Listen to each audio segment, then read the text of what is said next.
IPL 2026 অকশনের জন্য প্রত্যেক দলের কাছে কত টাকা বাকি আছে চলুন দেখে নিই। Number 10 Mumbai Indians. এমআই এর কাছে আছে মাত্র 2.75 করোড়। আর এমআই এর 5টি স্লট ভরার বাকি আছে। এমআই তো মনে হচ্ছে টাইম পাস করার জন্য অকশন টেবিলে নামবে।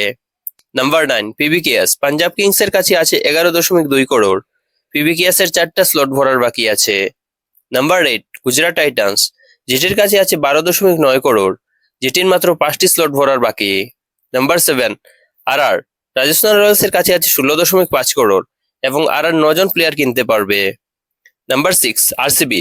ডিফেন্ডিং চ্যাম্পিয়ন আরসিবির কাছে আছে 16.4 করোড়। আরসিবি আরো 8 জন প্লেয়ার কিনতে পারবে।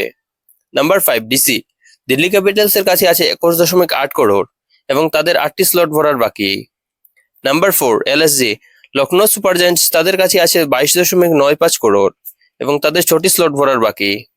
Number 3 SRH. এসআরএইচ অকশনে নামবে 25.5 করোড় নিয়ে এবং তাদের এখনো 10টা স্লট ভরার বাকি।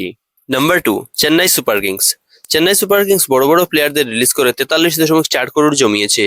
সিএসকে এখন 9টা প্লেয়ার কিনবে। Number 1 KKR. Kolkata night Riders, যাদের পার্সি আছে 64.3 করোড় এবং তাদের 13টা স্লট ভরতে বাকি।